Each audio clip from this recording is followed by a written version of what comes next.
ಅಯ್ಯಯ್ಯೋ ಅಳ್ತಿದ್ಯಾ? ಸಮಯ ತಗೋ. ನಿನಗೆ ಓಕೆ ಅನ್ನಿಸ್ದಾಗ ಹೇಳು, ಮಾತಾಡೋಣ, ಸಿಗೋಣ, ಸರಿನಾ?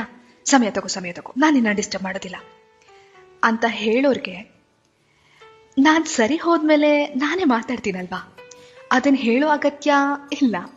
ಆದರೆ ಈಗ ಅಗತ್ಯ ಇರೋದು ನೀನು. ನಿನ್ನ ಅಗತ್ಯನೇ ನನಗಿರೋದು, ನಿನ್ನ ಮಾತುಗಳು ಬೇಕಿರೋದು. ಇದು ಹೇಗಿದೆ ಅಂದರೆ, ಯುದ್ಧ ಎಲ್ಲ ಮುಗಿದ್ಮೇಲೆ ಹೇಳು ಬರ್ತೀನಿ ಅನ್ನೋ ಹಾಗಿದೆ.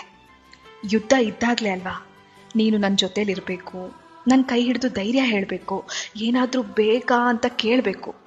ಮುಂದಿನ ಸಲ ಆದರೂ ನಿನ್ನ ಸಮಯ ತಗೋ ಅನ್ನೋದಕ್ಕಿಂತ ನನ್ನ ಸಮಯ ತಗೋ ಅಂತ ಹೇಳು. ಎಷ್ಟೊತ್ತಾದರೂ ನಾನು ನಿನ್ನ ಜೊತೆ ಹೀಗೆ ಕೂತಿರ್ತೀನಿ, ಏನಾಯ್ತು ಅಂತ ಹೇಳು, ನಾನು ಕೇಳಿಸ್ಕೋತೀನಿ ಅಂತ ಹೇಳು, ಸರಿನಾ? ನಿನ್ನ ಅವಶ್ಯಕತೆ ಇದೆ, ಅದಕ್ಕೆ ನಿನ್ನ ಮುಂದೆ ನಾನು ಅತ್ತಿತ್ತು, ನಿನ್ನ ಮುಂದೆ ನಾನು ನಾನಾಗಿದ್ದಿತ್ತು. ಅರ್ಥ ಮಾಡ್ಕೊ. ನೀವು ಕೇಳ್ತಿದ್ದೀರಾ ಭಾವಗಳ ದನಿ. ನಾನು ಕನ್ನಡದ ಅಪ್ಪಟ ಅಭಿಮಾನಿ